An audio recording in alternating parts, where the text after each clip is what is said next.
Hello, everyone. Gary Laubach, and we are looking at basketball today. It's right around the corner. Men's basketball. I'm with head coach Mike McGarvey, officially in his second year as the head coach at Lafayette.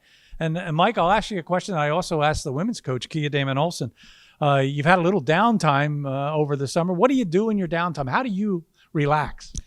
Family first. So with my little kids, we've got an 8, 5, and a 1-year-old. Life is pretty busy outside of job. So I try to make sure that we spend some quality family time. We like to go to the beach. They're in tons of sports and different activities. So most of our time is that. And I say it's relaxing. It's kind of busy, but at least it's a nice change of pace here from the grind of basketball. So downtime doesn't quite define it too well. All right, you lose a couple of players, Eric Sonberg, Kyle Jenkins, certainly guys that were out there almost all the time last season. But you've got 10 guys coming back. You've got your leading scorer coming back. How positive do things look from your standpoint? Yeah, I think every coach across the country this time of year is pretty optimistic, or most coaches would be. I certainly am. So you mentioned the players that we lost to graduation. Of course, anytime you have to replace some players that had impact, there's always a question mark. But I feel really good about returning 70% of our production, and then adding a group of talented freshmen to go on with some really experienced and seasoned upperclassmen. So I feel great about where our team is right now. Our chemistry is strong, and I think we're ready to take a next step.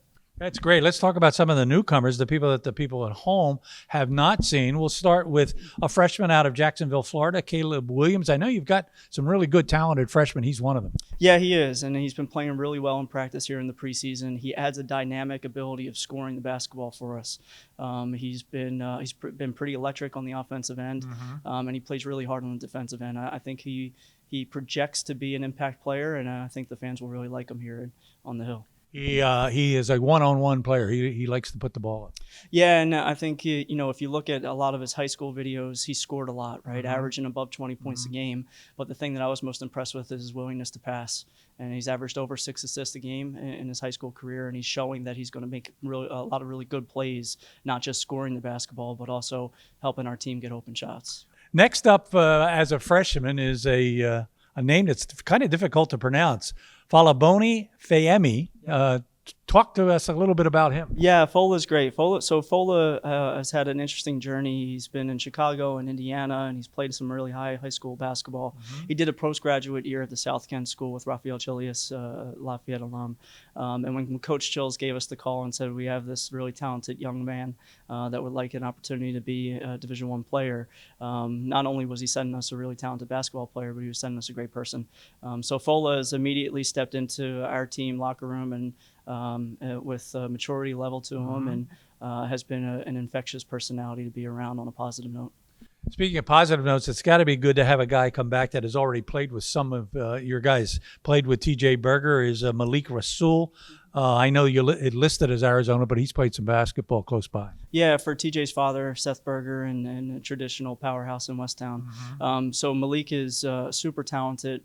And when you think about losing somebody like Kyle Jenkins with Josh Weish's return and then Malik Rasul in that position, I think they're very similar players in a lot of ways. So his ranginess, his size, his versatility at 6'7", he can make perimeter jump shots, he can rebound the basketball, and I think he's starting to learn how competitive he needs to be on the defensive end to have a major impact. I had an opportunity to meet him, obviously, last season when he was here on campus, and got to see him and TJ together.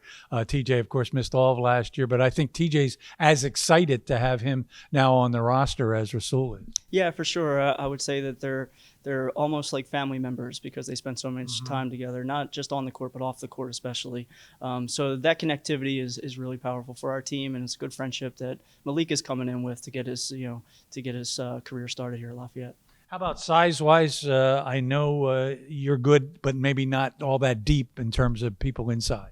Yeah, so he's going to help on the forward side of things. We return Justin Vanderbom, we return Chris Rabayo, we return Misha, Mikhailo Benastin. So we feel like we've got positional size that's really good. And I think the question mark in how we're going to fit those pieces together, there's a lot of opportunity for players to play in different rotations and be with different players on the court at the same time. So I think we've got the prerequisite size to be very competitive. Just trying to figure out right now what those rotations look like. And then, off of the first year players that you were mentioning, Alex Chaikin at 6'4" as a shooting wing from Richmond, Virginia. Like he had some perimeter size as well, not just on the interior, but on the perimeter.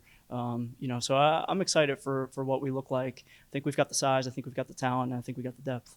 It looks like, as you look at your roster and looking at the way some people played last year, it looks like you can get points from almost anywhere on the floor. You've got some good three-point shooters. You obviously have Mark Butler, who can get inside, outside, and you've got good inside scoring. So it looks like as far as scoring points, we should be in good shape. Yeah, for sure. If you look at the Patriot League numbers, I think we were in the top half of almost every statistical category on both ends of the floor.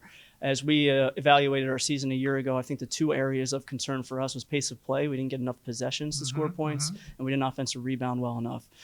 So with that in mind, this summer and this preseason, we've definitely been disciplined about making sure that we're playing faster, that we're using 94 feet, that we're playing earlier in the clock, that we're still continuing to share the ball and do some of the things that were successful for us last year. But you mentioned it. We've got a lot of really talented guys that can score the ball in all different areas. So utilizing their strengths on the collective is going to be something that's really beneficial. You're giving them a pretty good opening night challenge. Monday, November 4th, you take on Villanova at Villanova.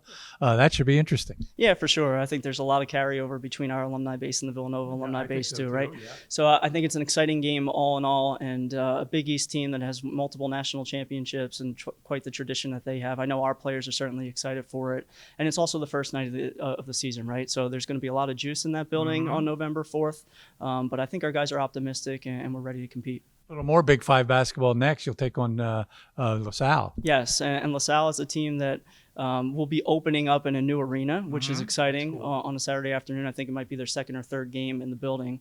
And then Coach Dunphy, obviously one of the best coaches in the history of college basketball. So he's going to have his team ready, and I know they're going to be a tough team to beat.